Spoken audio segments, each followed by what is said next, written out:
Muy buenas tardes, mi nombre es Miriam Elsie Quiñones Cabrera, soy estudiante de Trabajo Social de primer semestre de la Fundación Universitaria Claretiana y en estos momentos me encuentro con la coordinadora de extensión, Yuli Cecilia Palacios, quien nos va a ayudar a responder algunas preguntas en el proceso de la ejecución o cuál es el proceso de ejecución de una política pública. Vamos a conocer un poco al respecto de las funciones que ella ha desarrollado en su rol como coordinadora de extensión actualmente a la Uniclaretiana. Muy buenas tardes, Julie, y muchas gracias por esta oportunidad y por este espacio.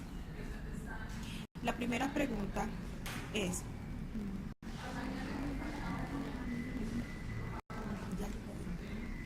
la primera pregunta en este caso sería, ¿cuál es el rol que cumple usted en la ejecución de esa política pública, de una política pública, de esta política pública? Primeramente también me podía regalar el nombre de qué tipo de política pública para poder identificar. Muchas gracias.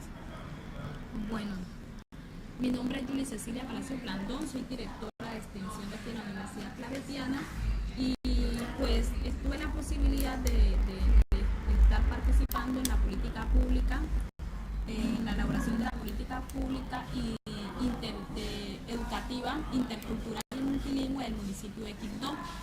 El rol que puede cumplir un trabajador social en la ejecución de la política es muy importante porque recordemos que el trabajador social es un profesional que tiene como la función de ser gestor de procesos sociales. Entonces, como ese gestor de procesos sociales le corresponde justamente articular lo que son los procesos estatales también y los procesos con la sociedad civil, en este caso con las comunidades que de alguna u otra manera están siendo afectadas en sus derechos o tienen una necesidad puntual que hay que resolver.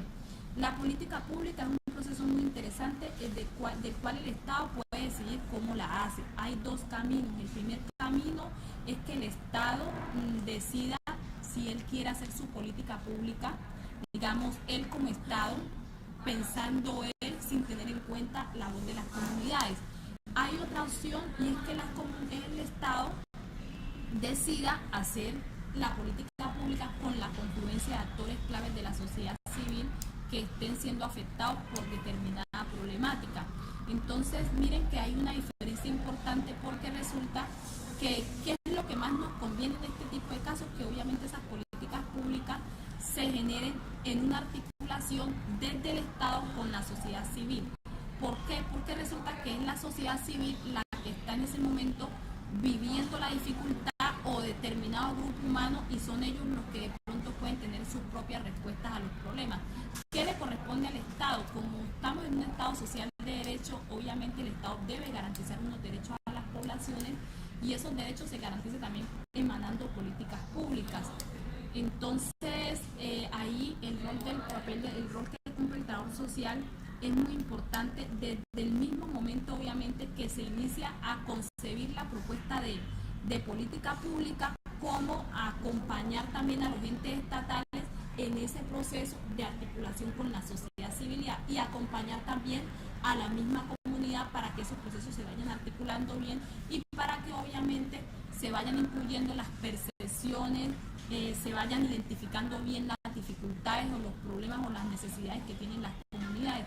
Porque para hacer la política pública tenemos que partir de un diagnóstico que nos evidencie que definitivamente hay una dificultad, hay un problema, hay una necesidad que hay que resolver y que está afectando a determinado grupo de personas. En este caso estamos hablando de la política pública intercultural y multilingüe, educativa, y la dificultad más grande era que de pronto nosotros como comunidades étnicas y afrodescendientes indígenas necesitamos justamente tener enfoques diferenciales para poder, digamos, ser incluidos no solamente como grupos humanos, sino también como población étnica. Entonces eso ya le da como un plus importante a la situación porque no es incluirlos a todos en el mismo costal donde todos tienen que, digamos, mirar la educación desde una misma, o sea, estandarizar los procesos educativos, sino que realmente se necesita tener en cuenta algunas particularidades de los contextos, ya venga el tema de la etnia, teniendo en cuenta la tema de la lengua, por ejemplo, para los pueblos indígenas, son 5 pueblos indígenas, de los cuales el más prominente es el Embera. Aquí tenemos en nuestro código de población Embera, entonces cómo la educación responde a esas necesidades concretas que tenemos. Y la misma cultura y cosmovisión que tienen las comunidades, tanto indígenas como afrodescendientes, de lo que creen que puede ser su educación y su desarrollo.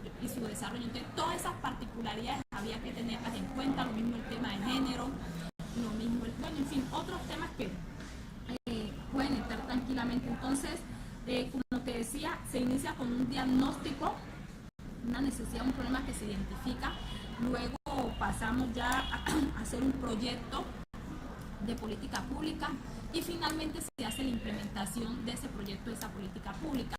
El rol del papel del trabajador social ahí es orientar, acompañar, gestionar, articular todos esos procesos para que se lleven a feliz término, para que realmente las percepciones, digamos, lo que la comunidad realmente está percibiendo como lo que es un problema, puedan ser tenidas en cuenta con el ente estatal, y viceversa, el ente estatal también, digamos, pueda también orientar a la comunidad sobre las posibilidades reales que tenemos para, digamos, resolver el problema, porque también ahí incluye un tema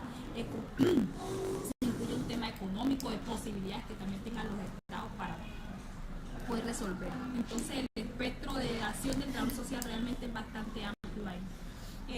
Me surge una pregunta en referencia al desarrollo de la política pública. Ustedes hicieron una propuesta, como usted lo acaba de decir, pero yo quisiera saber, esa política de interculturalidad aún se encuentra en funcionamiento, dio buenos resultados, está dando los frutos que ustedes realmente estaban pensando cuando lo implementaron. Sí, digamos que las políticas generalmente se hacen a 10, 20 años. Esta política se hizo creo que a 20 años, se consiguió a 20 años y obviamente esa política se elaboró en el 2014, ya llevamos 2015, 2016, 2017, casi 3 años de implementación, y sobre la marcha uno va viendo como los resultados. Por lo menos ahora vemos instituciones educativas mucho más incluyentes, el modelo educativo también se trata de impactar un poco, pero todavía va faltando. Los resultados los iremos a ver sobre la marcha. Realmente hay resultados digamos, a corto, mediano y muy largo plazo, en donde realmente se podrá evaluar cuáles fueron los impactos reales de la política pública. Muy bien, muchas gracias. Ya la siguiente y última pregunta sería, pues, ¿cuáles son las expectativas o propuestas frente a esa política pública que realmente multicultural es muy importante para nuestro departamento del Chocó, municipio de Quibdó exactamente?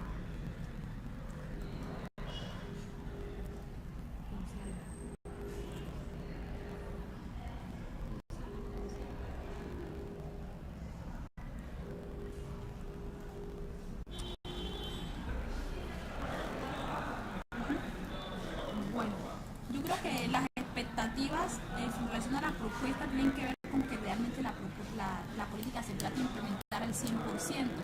O sea, que los aspectos más importantes, los aspectos que están contemplados en la política se implementen y que realmente luego uno pueda tener, digamos, un espectro amplio de lo que se logró y de lo que no se pudo lograr en este proceso. Entonces, y que realmente las percepciones y en última se resuelva el problema que se detectó para justamente llegar a una política pública. Entonces el problema que se detectó era que faltaba una política pública que fuera adecuada al contexto donde estamos y que tuviera en cuenta realmente la diversidad cultural y étnica que hay en nuestro territorio.